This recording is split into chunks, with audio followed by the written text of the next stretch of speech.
the number one thing that we found that these leaders did who created space for people to deeply focus is that they were really intentional about tapping the brakes. They had this ability to slow things down just a bit so that people were clear and in the end were able to go faster, were able to do more meaningful work. Welcome to Franklin Covey's On Leadership. I'm your host, Jennifer Colosimo. Our guest today believes that one of the most important leadership skills in a world obsessed with speed is knowing when to pause. Shawn Vanderhoven is a partner at the Wiseman Group, where he has spent years helping leaders at organizations like Amazon, Google, LinkedIn, and Salesforce create the conditions for people to do their best work. Through his research with hundreds of leaders and high-performing teams, Shawn discovered a surprising pattern. The leaders who generate the greatest focus, engagement, and results aren't the ones who push hardest. They're the ones who know how to pause to create impact. His new book, Pause: How to Lead Brilliant Work in a Busy World, explores how leaders can cut through overload, clarify priorities, reduce distraction, and help their teams focus on what matters most. And it's out next week, so you'll want to pre-order your copy now. Shawn, welcome to On Leadership. Hey, so glad to be on with you today. We are excited to talk about your upcoming book, Pause, coming out August 4th. Really excited. And there's so much to cover, but I do want to start with the general thesis. I shared with you previous to us being on, that one of the things that struck me so much is that all the tools that are intended to help us be productive, this hyper-connected world, has also made it so much more difficult to have impact. Let's just start with your thesis. What drove you to write the book, do all the research behind the book? What were you finding? Well, what we were hearing over and over and over again, I'll start with this story. I was teaching this workshop and it was in San Jose. We've got around a couple hundred people in the room. It's the chief marketing officers group. And at this part in this workshop that you wouldn't expect somebody from the audience to do this gentleman, let's call him Jeff, stands up in the middle of the room. And we were talking about ways that sometimes as leaders, we pass on busyness to our teams. Unintentionally, but we've got so much pressure. And now with AI, it's even worse because the pressure to do more with less has a reasonable argument. And so it's so easy to overcommit. Every single leader you interview, 99% of them are going to say they feel overcommitted. And so this is a group of managers. And as we're talking about how are these leaders passing on busyness, there's this moment where this fella stands up in the middle of the room. So imagine there's 200 people. This guy, I'm the only person standing. This guy stands up and he slams his hand down on the desk and yells, "I'm so pissed off right now." There was just silence. You can imagine. Everybody looks from him to me. I don't know what to say. Luckily, I didn't say anything. I froze. Everybody looks back to him, and then luckily on cue, he says more. He says, "Listen, my whole career, I've been promoted because I'm really good at working deeply and focusing on whatever the top priority is to make a difference. But right now, I have no space to do my best work. I feel this pressure like we are addicted to speed and we're expected to say yes and we're always collaborating. And I'm just passing all that on to my team." It was this moment where I thought, oh man, and everybody agreed and was shaking their head. And I thought, I'd seen this trend where we talk to people and we'd ask them, what's the number one thing holding you back from doing your best work? And they'd say, well, I don't have any space to get deep into the things that I'm expected to do, or I'm just not clear on what the most important thing is. There's so many things, there's so many priorities, but I'm not sure what the most important priority is. And so this combination of a lack of clarity and not having space to do things, or you've probably, you know, throughout your career, you'll have these experiences where you're trying to focus, but you're frustrated, you're upset about something that's happening in the environment. And so you're ruminating or you're time traveling, and it's pulling you out of the few moments that you have to get in deep, another huge distractor. And so all of these, this lack of clarity, this lack of space, lack of calm is what we were hearing from thousands and thousands of contributors articulated in Jeff's, outburst, that people were just not able to get into the deepest work. And I thought, man, what are the best leaders doing to create space for people to do their best work in these hyper-connected and now hyper-generative environments?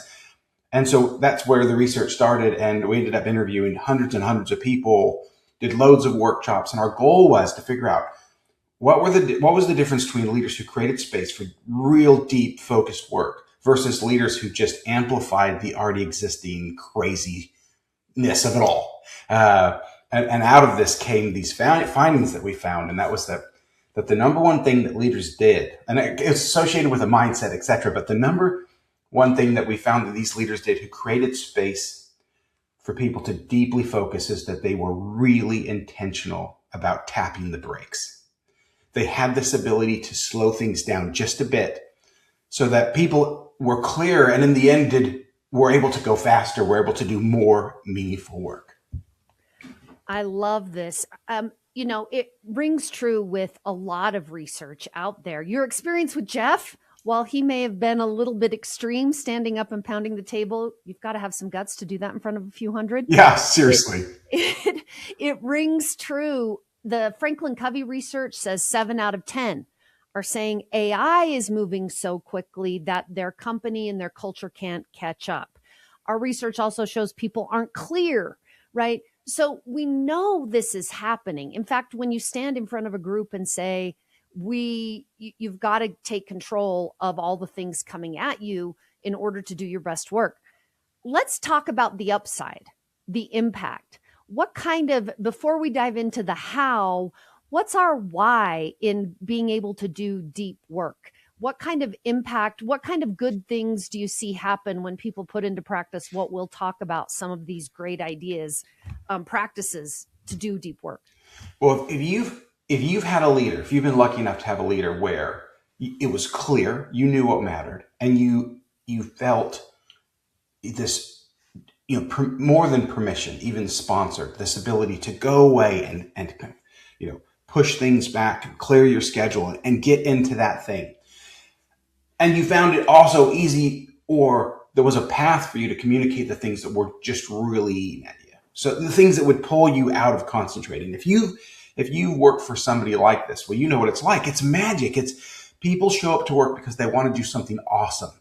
And so if you have this leader who's designing this environment where you can do focused, deep work on a regular basis, we have this magical experience. We found over and over again, people that were working for these leaders that just had nailed this, was they said, I love work so much. Sometimes I didn't want to leave because I was contributing in a way that was so exhilarating. I felt so utilized. I was doing things that I didn't even think were capable, and I was being recognized. That I don't know about work-life balance. I think that's very difficult. I've always been out of balance a little bit, one side or the other, from family to work to other things in the community. But what I do know is I know what it's like when it feels awesome to be doing great work. And so there's this, you can think of these pauses that we report on in this book as, well, okay, if you've ever raced on anything, if you've run a race, if you've been driving a little too fast in your car, if you've done some bike racing, you know that on any track, there's these moments where you have to tap the brakes, and you're looking to tap the brakes at just the right time. If you tap too early, you lose your momentum and you don't accelerate well out of the corner.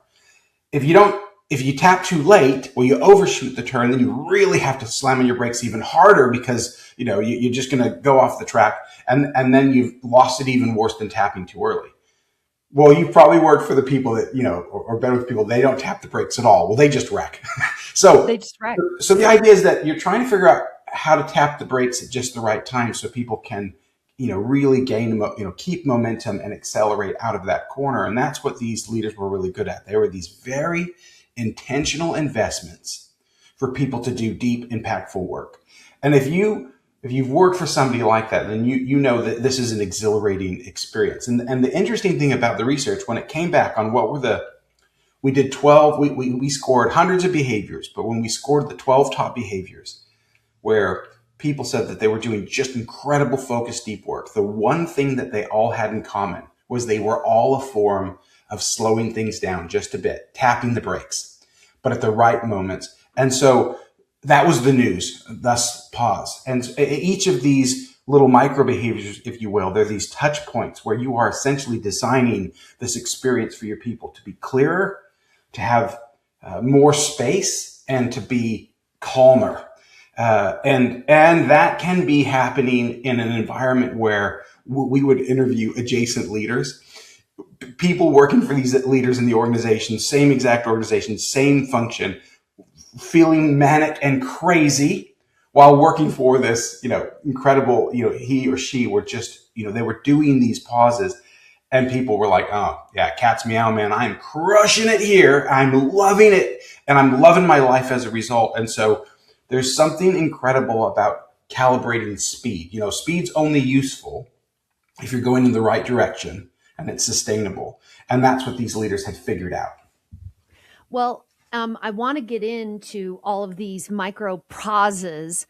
One of the things that, as I really thought about it, if I were listening to you, or was lucky enough to get an advanced copy of the book and reading it, is I can't control a lot of things. Before we dive into them, I'm sure you get people saying, yeah, but my boss or my peers, how do you address when we get into these pauses so that everyone's coming at this with an open mind?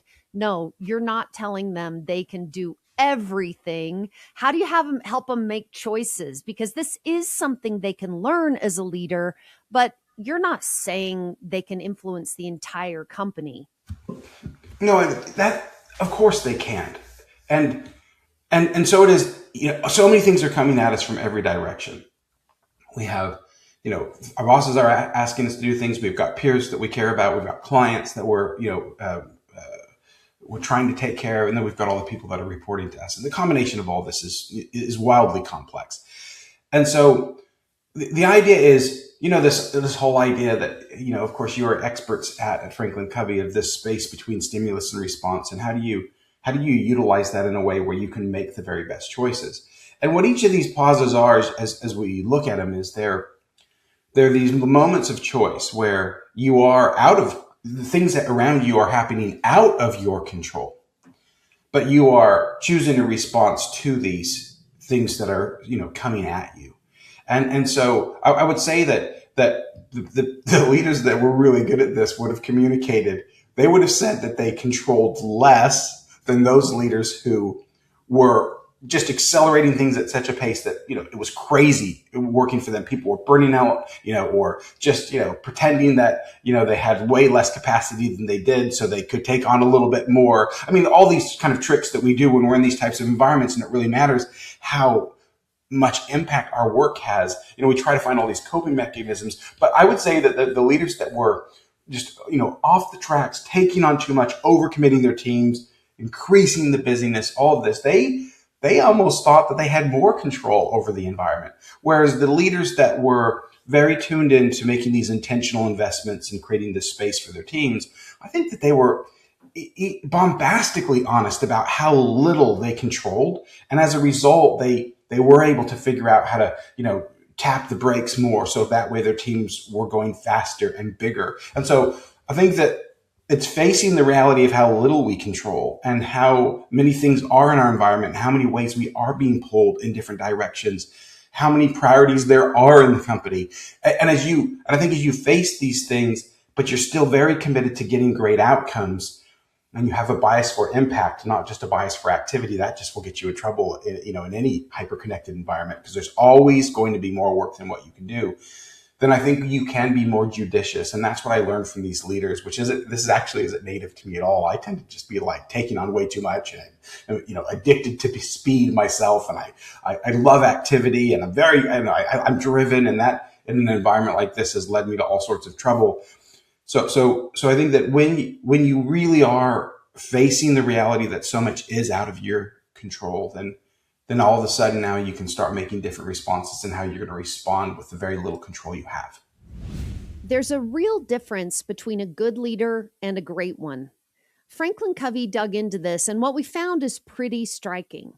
Leaders who both expect a lot and genuinely care a lot are 2.5 more times to be seen as exceptional. And their teams? Nearly twice as likely to be fully engaged. We put it all in a free guide called From Burnout to Breakthrough. Get your free copy from the link in the show notes. All right, back to the conversation. Very ironic that the leaders who were the most frenetic would think they had the most control, and the others have this realism but are choosing that space. Thank you. So as we dive into them, just for a minute, I want to talk about a couple of my favorites and then go to some of yours, because each has summaries in the chapter. You have tools in the back. There's so much here for listeners to dive into. One of mine was really around hidden workload. And I think you call it emptying your pockets, the hidden workload. And it isn't something I've seen done, to be fair. I haven't actually seen that one done. So I'd love for you to talk about emptying your pockets, understanding the hidden workload so that you can help people clarify what is most important. Well, this actually was something I would have never thought to report on, but it was so clear that leaders were good at this. And here's the situation: we've all had it. So, Jen, I'm sure you can think of a time when this has occurred. Maybe a leader does a really good job at clarifying what matters. And let's say there are 3 priorities on the board for the team for the quarter, and that's good. That can be rare. So well done.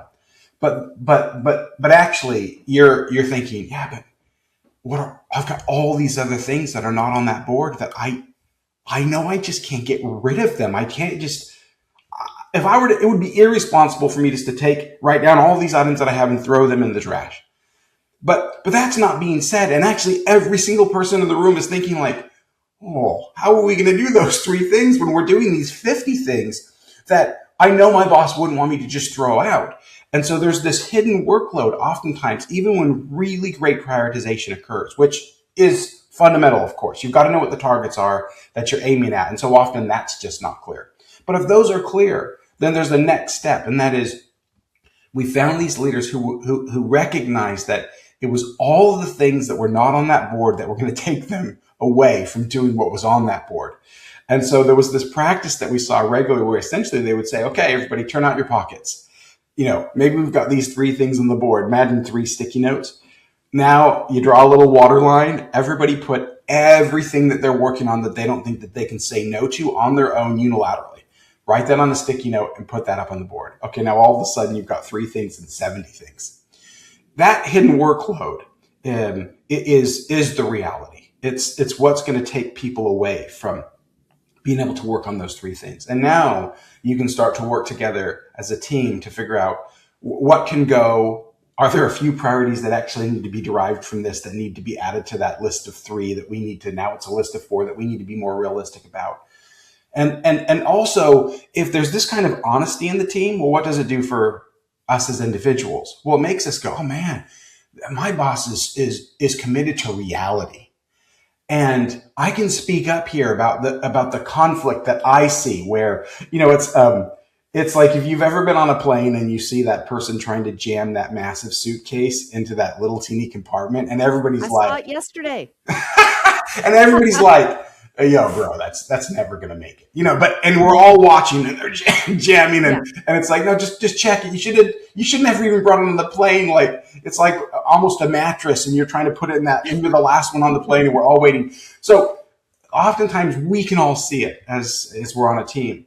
And so fitting more items into those priorities, it's just not going to happen. But if you know your boss is serious about the space that's in the overhead bin, and how little there actually is, with how much you're trying to accomplish, with the fuel that you have and the time that you have, then now all of a sudden there's this courage that is, is stimulated inside of people, that they can raise their hand and say, yeah, I just don't think I'm gonna have the bandwidth to do that. Here's all the things that I'm working on. That becomes more normal. And then now all of a sudden you are working together to kind of trim the priorities, let go of things. You're negotiating as a leader with your peers to be able to kill some things that, have been left over from yesterday's, legacy priorities that are now business as usual, but you've got to trim those back because you've got new priorities, et cetera, et cetera. But this is something I don't do, expose the hidden workload. But in just a little bit of time since I researched this and have been trying this with my own team, it's like almost magic on what happens as a result of turning out your pockets. It's that's what I think was so important about this book is as you develop personal productivity habits, which can help you as a leader, as an individual, it's really difficult to keep them up if there's that team pressure, especially from the manager. I think one of the important things you said there is the manager is making this transparent and working through it so that everybody sees it versus, I don't know if you've ever been in a room and if you're the one who's thinking, I need to say I don't have the capacity, but people will look at me like, neither do we. What are you thinking? Yeah. It's that team and manager pressure. Yeah, and it is. I love what this idea that you're hitting at. This idea that productivity is a social thing. There are environments where maybe you're an artist and you're by yourself for the most part, or you're a university professor and you've a tenor and you can go away for sabbatical and focus all of your time for that project. But for most of us, this isn't the case. We've got a team that our success is based on how well we function in that tribe. And our brains are programmed for it. I mean, we've evolved to crush it in the tribe. And so the productivity problem is a social problem. The best productivity strategies don't survive Monday morning. And if as a leader you start to orchestrate and to lead in a way, like, for example, turning out your pockets, we're not going to just prioritize, we're going to expose the hidden workload. Now, all of a sudden, these individual productivity habits that people have worked so hard to develop, well, they've got a lifeline. And so you can, with the right leadership behaviors, what I learned in this project is you can activate incredible individual productivity, but man, it will not happen without you. So let's talk about just one more for me, and then we'll go to some of yours. One of them, and it fits with this, productivity is a social thing. So I personally have been very cognizant for years about not CCing everybody. If it says just reply to me, reply to me. But I feel, then you'll see all the people come back with thank yous that cover everybody on it. And I'm thinking, that makes me not fit in.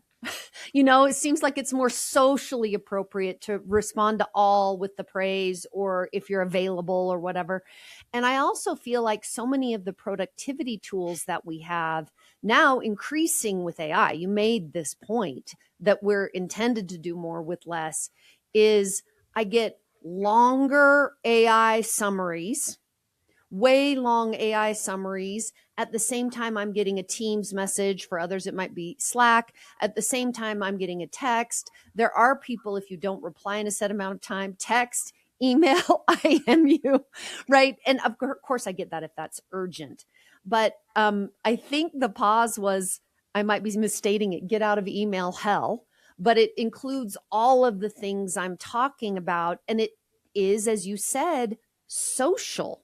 So some of the strategies that you've seen work there, I'd love to talk about that. Yeah, what's fun about that chapter? It's called Escape Email Hell, and it's actually really dealing with digital messaging habits as digital a whole. Messaging. But the beginning of this book, prior, when I was first having experiences with folks like Jeff that were just, they were freaking out about their inability to get into real deep focused work.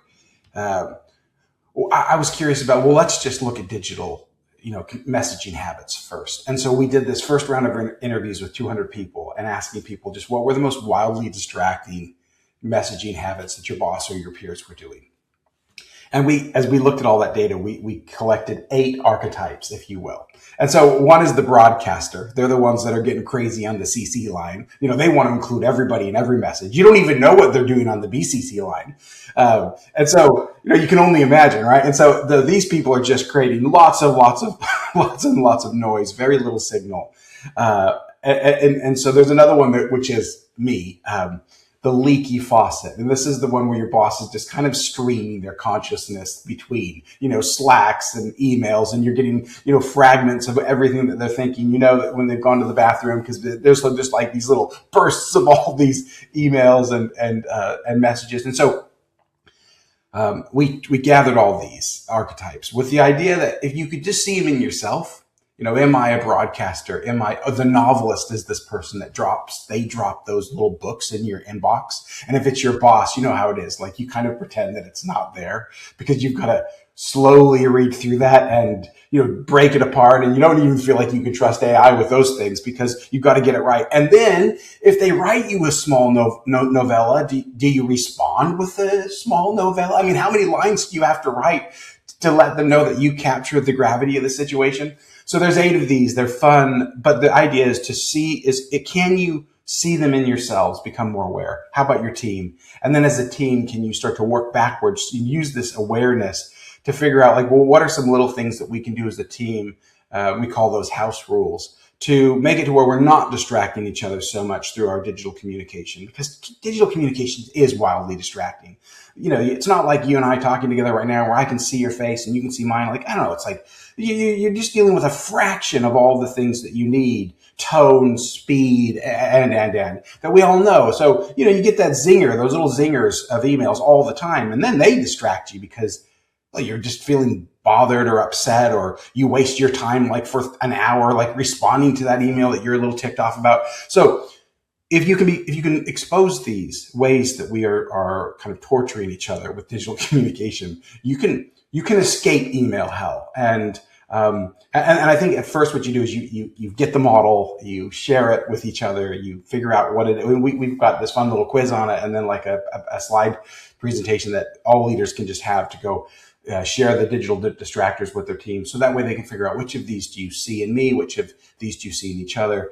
And then you can start to work back to create better habits. We call it confess. So first confess which digital distractors you see in yourself, then request which digital distractors do other people see in you, and then address how do you as a team work together to create little house rules to eliminate some of that. So I love that that's one of your favorites. It is. And I especially love the confess, request, address, because these can be productivity tools. It's awesome to be able to share documents and comment on the same document and see them in there. I mean, these really can be productivity tools if we have standards for how we use them. You had a story in the book of, I believe he'd gone to a particular consulting firm, and if he didn't reply to his boss's email within 30 minutes, or anyone they just came and found you. Yeah. Because they were in office during it. And the equivalent when you are not always in office is they use all the different channels to see if you'll get one of them. That's right. So there's so many great strategies here, and optimism that we can use them as productivity tools.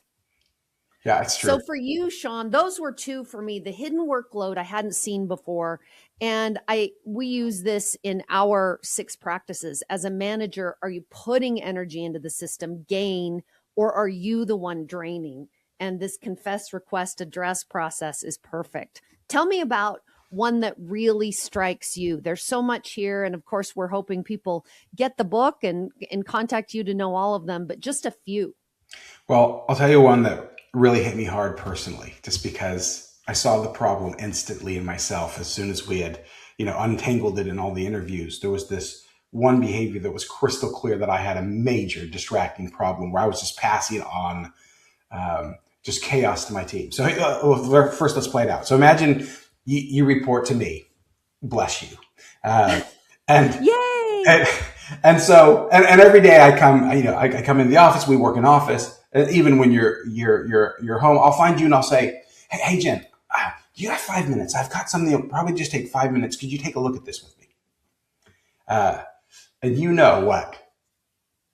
It's not going to be 5 minutes. It's never going to be 5 minutes. It's like, I can't even believe that we feel okay saying that to people. And if I could go collect a quarter from every single person that I said that to, I would be a rich man. And but let's keep playing it out. So, okay, I said, hey, Jen, you got 5 minutes to look this up. And you, okay, yeah, sure. Let me take a look. And before you know it, I'm handing you this piece of work. I'm walking out of your office. And now you're left with another thing. Okay, so that is what we would call the jump in. I come to you with something that I need to delegate. I just give it to you as quick as I can, and then I'm on my way. The alternative behavior is called the tune in.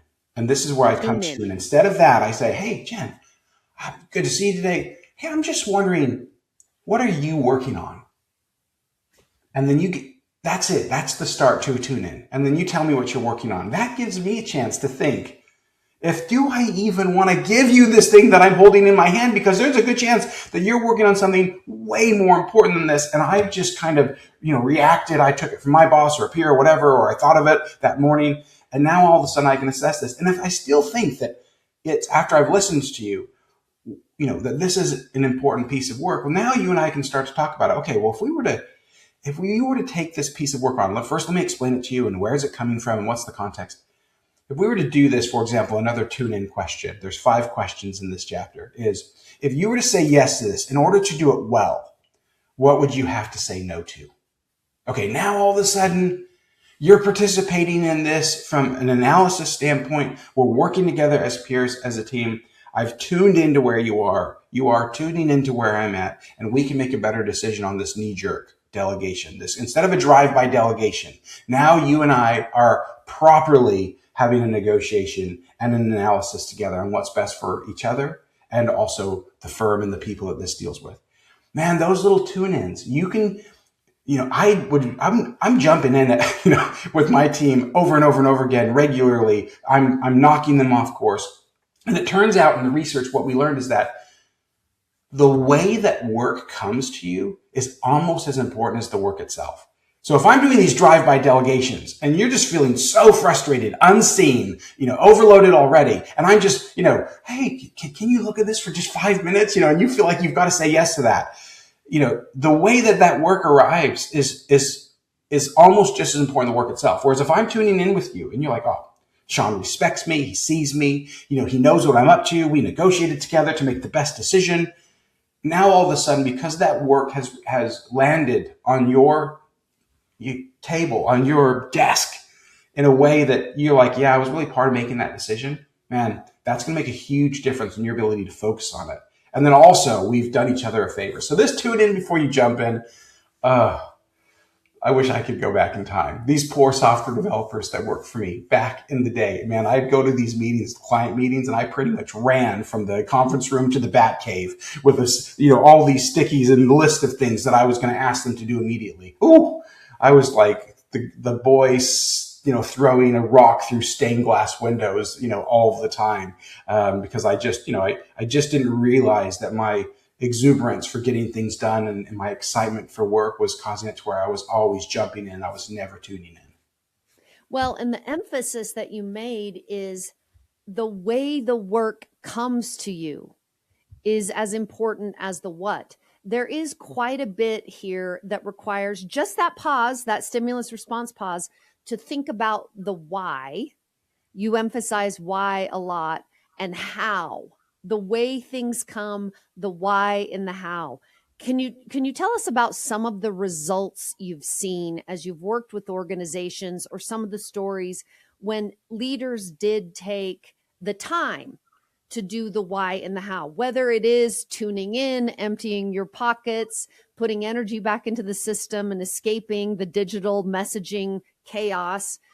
What are some of the results people are starting to see, or that you saw in your research, that they were already doing this kind of work? Pausing. When leaders attempt just one or two of these leadership behaviors, the first thing that occurs immediately is the sense that, oh, I'm starting, for the people that work on their team, this, oh, I'm starting to be seen here. Oh, it's like they realized I wasn't clear, and now they're taking this time to making sure that I'm clear on the priorities, and that there's something exciting about that. It's like oh, they just stopped the bus. They stopped the bus, giving me time to get on the bus. I wasn't feeling dragged by it. Forget getting on it when it's moving. They you know they wow, they were concerned about this new thing. Maybe I'm showing up for work 10 minutes late all of a sudden, and the boss is like, "Oh, I'm recognizing that's news. That's different." So they're a little bit mindful, and they come to me and say, "Hey, listen, I just noticed you've been a little bit more late lately. Like, listen, you're not busted with me, but I'm just wondering what's going on in your world. Are you good?" All of a sudden, there's this combination of like they're trying to get things clear for me. They're trying to help me be a little calmer in this environment. Or maybe it's like, hey, you got this huge project, and all of a sudden the boss is talking to you about, hey, how can we get it to where you can spend like half of your time in a cave just working on that thing? Oh, like there's something so exciting about having that experience as a contributor. It's really magic. You start to feel this idea in your mind that you can actually do brilliant work in the company that you're in, even though the whole culture of the company is not changed. And so I would say that what happens immediately is people, man, they'll take the opportunity to work for a leader who gets these. They will do brilliant work. They will take the space. They will take the thoughtfulness. They will take the deliberate, intentional investment in leaders building space for them to have impact. And so right off the bat, there's a morale boost. Second, you're gonna see people doing just much better work. You're gonna get brilliant work. And you don't need to do all of them. As a matter of fact, not all of the pauses are needed. You just need to figure out which of the pauses does your team need from you right now. And just with any of these, though, you're going to get these results immediately. And here's the cool thing is that, well, at least I thought this was cool. Man, the whole world just goes on as chaotic and as crazy as normal, and you can't change that. There's no chance at it. But responding in such a way where you can start to create a little bit more space, a little bit more time for people to do brilliant work. In the research, it was wild. Leaders that had this bias towards impact versus a bias towards action, which is a good thing, but you're going to upgrade it. When there's too much, your bias towards action won't get it done. You've got to have a bias towards impact where you're tapping the brakes to make sure you're going big. These leaders will get 3x the focus time from their team members over leaders that just didn't do these things. 3x. So if I'm spending 5 hours a week, focusing on my most important projects, now working for a leader who pauses, now I'm probably spending 15 hours a week, that's 2 full days, real deep work on the things that matter most to you, my boss, so you're going to get that right off the bat. And the other thing too, is that, they're small behaviors. These nestle up pretty much good next to any leadership strategy. It's not meant to be this overhaul, this massive framework. And so to implement one or two of these things is pretty light. What's critical is being seen, feeling valued. My contribution is valued. You see me, you're checking in. And I've had that magic experience. I mean, maybe some of our listeners are thinking, oh, all deep work is individual, but sometimes it's you with 3 other people doing deep collaborative work. That's so motivating, and to have the space to do that. And as you mentioned, the brilliant work, the results for the organization. There's several stories in your book about differential results, ranging from sales to projects completed because their leader was able to put some of these into practice. And you see that 3 times the focus time. Shawn, thank you so much for joining On Leadership. And to all our listeners, we'll see you next time on Leadership. Hey, Jennifer, it was an honor. Thank you.